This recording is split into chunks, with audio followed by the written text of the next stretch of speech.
So hey guys, I am back with another K drama. Sorry मैं बहुत late हो गई क्योंकि मैं थोड़ा सा जॉब वगैरह में बहुत बिजी हो गई थी। पर आपके लिए मैंने टाइम निकाला है और आपके लिए मैं न्यू के ड्रामा लेकर आई हूँ जो एक्चुअल में हिंदी में नहीं है और ना ही उसके अभी इंग्लिश सबटाइटल मिल रहा है। तो आपको कोई प्रॉब्लम ना हो इसलिए मैं आपके लिए वो एक्सप्लेन करूँगी। और इसके ड्रामा का नाम है वे बैक टू लव, जहाँ पे एक लड़का लड़की जो बहुत ज़्यादा प्यार करते थे और उन्होंने कभी एक दूसरे को अपनी फीलिंग्स नहीं बताई और जो वो लड़का होता है उसका एक्सीडेंट हो जाता है। फिर 4 साल बाद वो वापस लौटता है उस लड़की के पास और अब वो एक क्रिम रेपर बन गया था जो कि अब उसकी जान लेने आया था। सॉरी स्पॉइलर अलर्ट, मैंने पहले नहीं बताया। बट पूरी कहानी देखने के लिए बने रहे मेरे साथ और हम इसका फर्स्ट एपिसोड स्टार्ट करते हैं। सो स्टोरी स्टार्ट होती है जहाँ पे हमें 2 लड़की दिखाई जाती है जिसमें से एक हमारी मेन लीड थी और उसका नाम था जोंग हुएन। वो अपनी दोस्त के साथ स्कूल में टहल रही थी और वो बहुत ही ज़्यादा मस्तीखोर थी, फूडी थी और जो मन होता था वो करती थी। वहीं हमें एक लड़का दिखाया जाता है जिसका नाम होता है राम वन और वो उस लड़की से काफ़ी इरिटेट था क्योंकि वह हर बारी उसका नाम फंसा देती थी क्योंकि इन दोनों का नाम सिमिलर जैसा था और वही उसके बारे में सब बता रहा होता है। अब यहाँ से हमारी स्टोरी जाती है फ्यूचर में जहाँ पे हमें जोंगवू दिखाई जाती है जिसकी हालत बहुत ज़्यादा ख़राब थी और दूसरी तरफ हमें एक लड़का आते हुए दिखाई दे रहा था। दूसरी तरफ जो जोंगवॉन थी शायद उसका अब जीने का मन नहीं था, उसकी हालत बिल्कुल ऐसे हो रखी थी। फिर वो खड़ी उठती है और उसके दरवाजे में डोर बेल बजती है। वो बाहर जाती है तो उसे राम यू दिखाई देता है जिसे देख के वो बहुत ज़्यादा शॉक हो जाती है। वो उसे बोलता है कि हाय तुम कैसी हो, कितना टाइम बाद मिले ना हम। और वो इतनी ज़्यादा शॉक थी उससे, वो बोलती है तुम यहाँ पे कैसे। और वो बोलता है कैसे बात कर रही हो तुम। तो वो बोलती है कि तुम तो 4 साल पहले ही मर चुके हो। और वो हंसता है और दरवाज़ा खोल के अंदर आ रहा होता है तो वो सीधा अंदर घुस जाती है और दरवाज़ा बंद कर देती है जिससे उसका हाथ बीच में आके दब जाता है। तो वो चिल्लाता है तो उसको रियलाइज़ होता है कि भाई ये भूत नहीं है, एक्चुअल में शायद कुछ है और वो उसको देख के बहुत ज़्यादा शॉक हो जाती है। अब यहाँ से हमारी स्टोरी इनके स्कूल टाइम पे जाती है जहाँ पे हमें कुछ स्टूपिड इनकी हरकत दिखाई जाती है कि जो जोंगवॉन थी वो बहुत ही ज़्यादा शरारती थी और स्कूल में बहुत ही ज़्यादा मस्ती करती थी, सब बच्चों को परेशान करके रखती थी और वीडियोस वगैरह बनाया करती थी। और वहीं जो राम यू था वो बहुत ही सिंपल सादा सा लड़का था जो जिसे जैसा बोलता था वो वैसा करता था। और यहीं पे इन दोनों ने अपने नाम भी एक्सचेंज करके रखे थे। तो जो राम यू था उसका और जोंगहू का सेम सिमिलर नाम आता था जिस वजह से लोग काफ़ी ज़्यादा कंफ्यूज हो जाते थे और जोंगहू इसका काफ़ी अच्छे से फ़ायदा उठाती थी। वो कुछ गड़बड़ करती थी और फिर बाद में जो राम यू था उसको लोग पकड़ लेते थे। और यहीं पे राम यू से उसका दोस्त उसके बारे में पूछता है। अब वो उसकी सारी स्टोरी बता रहा होता है कि वो कैसी लड़की है, वो बेफिक्र है, उसे किसी की चिंता नहीं है, फूडी है, उसे किसी से कोई फ़र्क नहीं पड़ता और वो बहुत ज़्यादा झूठ भी बोलती है, मतलब परेशान भी करती है सबको और वो मुझे बिल्कुल पसंद नहीं है। जिसमें वो कहता है कि ब्रो ऐसा लग रहा है कि तू उसको पसंद करता है। कहते हैं नहीं ऐसा कुछ भी नहीं है। देन हम देखते हैं कि जो जोंगवू थी वो देखती है कि कुछ बच्चे एक बच्चे को बुली कर रहे हैं और वो बाहर आते हुए उनके ऊपर कैन फेंक देती है जिससे उसका बैच वहीं गिर जाता है और वो वहाँ से भाग जाती है और वो लड़के उसका बैच पकड़ लेते हैं। अब वो स्कूल में पहुंच जाते हैं। वहीं स्कूल में एक लड़का जोंगवू को कन्फेस करता है कि वो उससे प्यार करता था पर वो एक्चुअल में राम यू का नाम ले लेता है और वो एकदम शॉक होकर वहाँ पे गिर जाता है। सब बच्चे हंसने लग जाते हैं। कुछ देर बाद रामी उसके पास जाके बोलता है कि हमारे जो ये नाम के बीच में कन्फ्यूजन है प्लीज़ थोड़ा सा क्लियर करते हैं। तभी वहाँ पे एक लड़की आती है जो जोंगवू को बुलाती है और वो दोनों वहीं पे खड़े हुए थे तो उन्हें वो बोलते हैं कि हम दोनों का नाम सेम है। तो वो दोनों चले जाते हैं और वो देखते हैं कि बाहर वो लड़के आए हुए थे जिनके ऊपर जोंगवू ने वो कोल्ड ड्रिंक वगैरह फेंकी थी। तो उनके पास एक आइडिया आता है, वो अपने अपने हाथों में ना टैटूज़ बना देते हैं। बाहर पे वो बच्चे ना बहुत दूसरे बच्चों को बुली कर रहे होते हैं तो वो उनके पास जाते हैं और उन्हें डराने के लिए अपने टैटूज़ दिखाते हैं।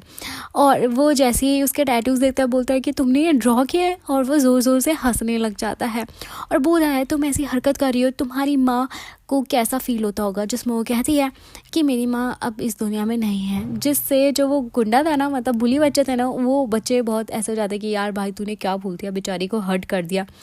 तो जो रामियो होता है वो भी बोलता है कि मेरे फादर नहीं है। हम ना उसको बड़ी दया आती है और वो बोलता है चलो ठीक है, अभी तो मैं यहाँ से जा रहा हूँ पर तुम ध्यान रखना। जिसमें वो उनसे बहस करने लगती है, तभी वहाँ पे उसकी टीचर आती है और उन बच्चों को वहाँ से भगा देती है और वो बच जाते हैं। और इसके बाद जो रामियो था वो ये सब सोच के बहुत ही ज़्यादा एम्बैरस होता है और उसके पास जाता है और उसको कहता है कि तुम ये सब क्यों करती हो। तो वो कहती है कि मज़े के लिए। देन वो घर जाता है और वो टैटू मिटा रहा होता है पर उसके टैटूज़ बिल्कुल भी नहीं मिटते हैं। वहीं जो जोंग होती है वो वहाँ पे ये सारी मेमोरीज़ को कलेक्ट कर रही थी और फ़ोटो वगैरह चिपका रही थी और हमें पता चलता है कि वो रामियो को काफ़ी ज़्यादा पसंद भी करती थी। वहीं नेक्स्ट डे रामियो को उसका फ्रेंड छेड़ रहा होता है कि तूने जो हाथ में टैटू बनाया बड़ा अच्छा लग रहा है, कूल लग रहा है, और वो उसको हटा रहा होता है। तभी वो उसके ऊपर गिर जाता है। दो लड़कियां वहाँ पे आती है और वो सोचती है कि ये दोनों गे हैं और रोमांस कर रहे हैं। तो उनके पास ना वो गे वाली कॉमिक बुक भी पड़ी हुई होती है और वो कहती है कोई बात नहीं, हमें मतलब कोई फ़र्क नहीं पड़ता, तुम ऐसे ही कर सकते हो, कुछ भी कर सकते हो। और वो दोनों एक दूसरे से हाथ जाते हैं कि लड़कियाँ पागल हो गई है क्या।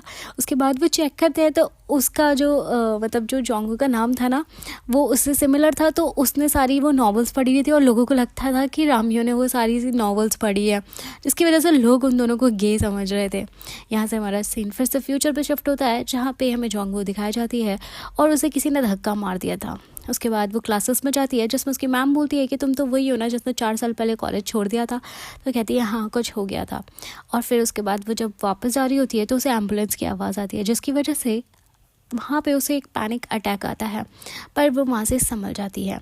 दूसरी तरफ हमें रामियो दिखाया जाता है जो कि सामान बाहर फेंक रहा होता है। तभी वो देखता है कि जोंग वो भी उसी बिल्डिंग में रहती है जिसमें वो रहा करता है और यहाँ से इनकी थोड़ी बहुत बातें स्टार्ट हो गई थी।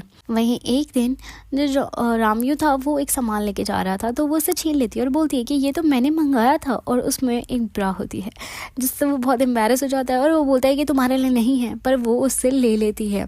और उसके बाद उसकी मॉम को मैसेज करके थैंक्स भी बोलती है, पर वो उसे वहाँ से ब्लॉक कर देता है।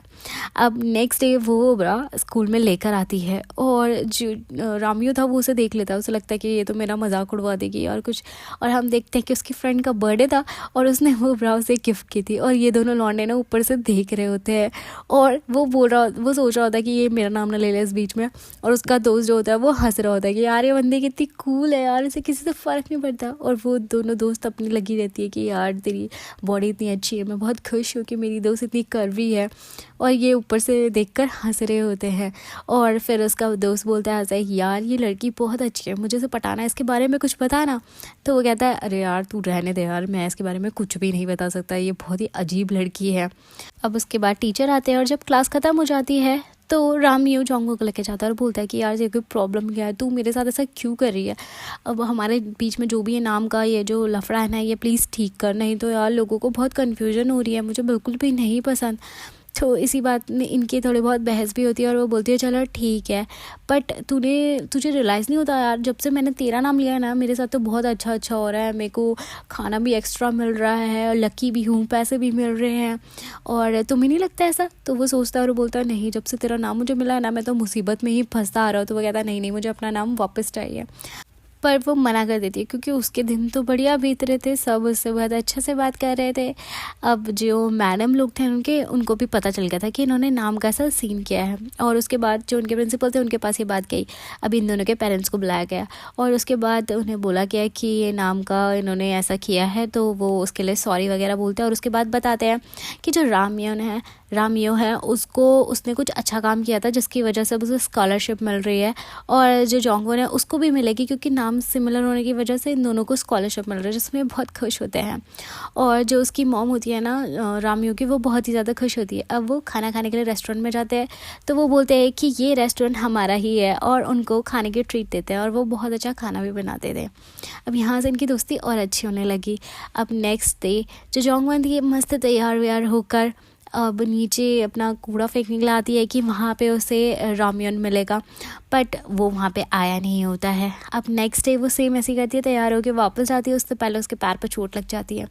नीचे जाती है तो वहाँ पे वो लड़का नहीं मिलता है उसे, और वहाँ पे डिलीवरी वाला होता है तो वो सामान लेके जा ही रही होती है, तब तक वहाँ पे रामियो आ जाता है और बोलता है तुम्हारे पैर पर चोट लगी है। तो वो कहती है हाँ थोड़ा सा लग गई थी। अब यहाँ से हमारा सीन फिर से फ्यूचर में शिफ्ट होता है, जहाँ पे जोंग वन के घर में रामयन घुस गया था, अंदर आ गया था, और वो बोलता है तुमने ये रूम इतना गंदा क्यों कर रखा, इतना डार्क क्यों है। तो वो सब कुछ ऐसे ठीक कर रहा होता है और वो उसको बोलता है कि मतलब तुम्हें क्या हो गया, तुम मुझे ऐसे क्यों घूर रही है। तो वो कहती है आज अप्रैल फूल तो नहीं है। कहता है हाँ ऑफ कोर्स नहीं है। तो वो बोलती है कि तुम यहाँ पे कैसे, मैं क्या सपना देख रही हूँ। कहते हैं नहीं, तुम ऐसा क्यों बोल रही हो। कहते हैं तुम 4 साल पहले मर चुके हो और तुम यहाँ पे आए कैसे। और यहाँ पे हमारा ये एपिसोड ख़त्म हो जाता है। सो गाइस, मैं मिलती हूँ नेक्स्ट एपिसोड के साथ जल्दी। और एक्चुअली मैंने इसका नेक्स्ट एपिसोड बना के रखा था, बट पता नहीं क्या हुआ, इसके एपिसोड ही निकल गए। सो गाइस, मैं आपके लिए नेक्स्ट एपिसोड ढूंढती हूँ। तब तक के लिए आप लाइक शेयर सब्सक्राइब करें, फॉलो फॉर मोर। बाय।